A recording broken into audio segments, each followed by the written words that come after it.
obiara wa hyem kom bia wo boa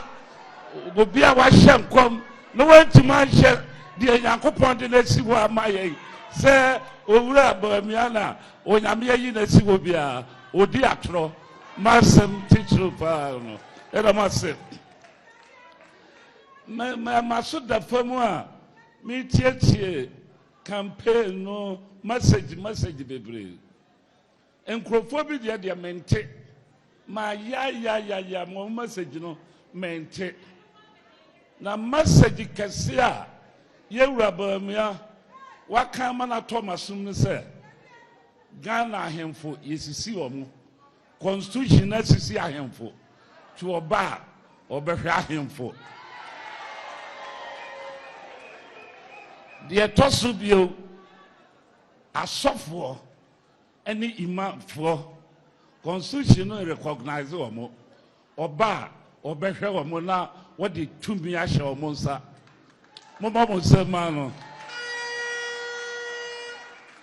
eya sem kese a esom campaign message bia se sa no ma mienu yi se ewura ba betena konwa no so na what the year adwuma Ghana befa no ntama pa afira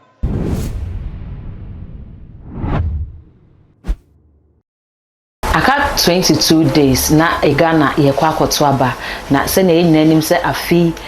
abatwe ye hu enkomhye bebre pa enkomhye dodo na na aba dodo na na eko se ne sofopani Reverend Owusu Bempah enkomhye awokɔhyeye na ebibi enim ne se oye NPP sofo na eduru se afi ye ba beto aba no papa yi ba bonte be kire se ono no onye NDC sofo onye NPP sofo na mum oye nyame akoa enti beebi nyame besoma no se onko no eho na obekɔ a afi ode ne nkomhye ekɔkɔma NDC fo yenim se Reverend Bedukobi ene Nigel Gaze wo mu nyina eye asofo mu de omoka ede kɔ NDC afa na sene afi abato no nkomhye no edi ahim wo mu no ama asofo no anka yenim wo mu se wo mu de eba abato wo mu hye nkom no afi wo mu nyina ababonten ababekasa sofo pani JY edu eye sofo bi a anka ba abato ho nkomhye anka papa yi ye ntai ente ne nka wo na so afi de papa ababonten abekasa kyerɛ se asofo no nyina ahye nkom na wo mu komhye no omahu se nyame na ayi Dr. Muhammad Bawumia se ono na eme Ghana mampani no papa yi kyerɛ se nkomhye no nyina eye fake ono ne de no ne waka no eno na eni nyame akasa aka a wo kyerɛ se Dr. Muhammad Bawumia na nyame yi no ede na ama Ghana too much GH na wadi buso a wo hwi subscribe ma page na femi adoma no so sa no upload bi aba osa ebetimi aka ebusia mayenko nenko se ne Reverend JY Edu ede ne nkomhye no eto abonten. Praise the Lord. Yancheha ye konansa ya yancheha ensembe mienu pe na meka na nsemi tu kwan kakra na mebeduru Ghana no matese nkrofo bi de nkomhye ehunehuna MPP fo de nkomhye ehunehuna MPP fo na ya nananom abu be se yemfa akom nkwa agona adentia komfa no chikrom no ho ye kan nkomhye a eno anu Bishop JY Edu obiara wa hyem kom bia wo boa obiara wa hyem kom no wantima hye de Nyankopon de na si wo amaye se owura abamia na onyame yi na si wo bia odi atro masem teacher pa no era masem maso da famu a mi tietie campaign no message bebre enkrofo bi de mente ma ya mo message no mente na message kese a yewura bamia waka mana Thomas no se Ghana ahemfo yesisi omo constitution na sisi ahemfo to oba obehwe ahemfo de tosu bio asofo any imamfo constitution no recognize omo oba obehwe omo na what the tumi ahye omo nsa mo ba mo sema no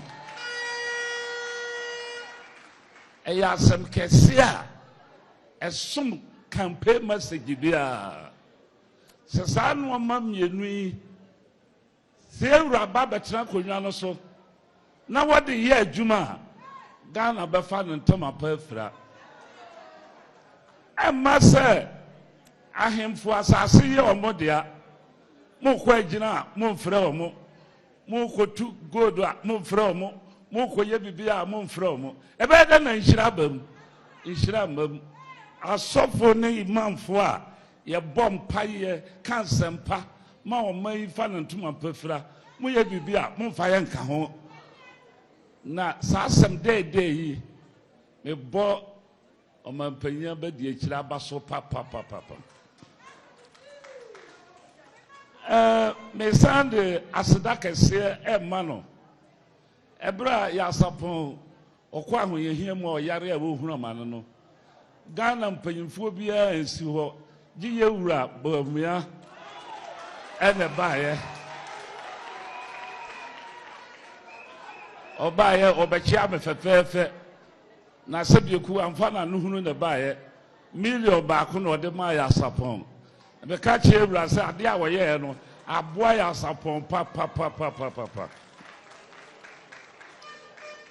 de ma me pe MPP asem ene ye wura bo mi asem ne se oyo obi a oye nyamesom ni kese no ma ye hwehwe free Kristo ho bia ebi wonu mu nti ono na ye Christ like obi a wabeka so ye Christ like bia wo boa obi a wonti mu nya democracy obere no ye Christ like na ye wura bo mia otimu wura ba bia okwa ahemfi a obere ne ho asenti ahemfo penasem okwa asofo ho a obere ne ho ase asofo penasem se sofo bi be kase wo mpene ma se bieku se bieburu nkramofo medi ma so awoboa nyame wahyehyɛ wie nyame wonye nyiyimu wonye nimuhwɛ di obetima ye adwuma no one na nyame de ma no di mesre mo amo hanyina mo kansempa no na yetra ho ma yade pa firi yensemu a ebesa akoye omampanyin kofo koye no eno ma odigya ye nyina omo ye mae na fada ne ye betra ho amasa sansi biu emrante no maba wa mo no yanwo montem no 79 81 eya asantentam kese pa ye nananom ahema wanimu a ye woro ma ho buru wo kejete ye hu adai ye woro ye nimu koyechi na wenum dia dada betan wasa be ye bio da bida ensida mo nyina mo kan tira mo ma no mo nana no mo nkoto aba no na we mo nya party o mo ka party no ho eye prepare kwabo eye atura ne nada ha ye twemo mo urade sham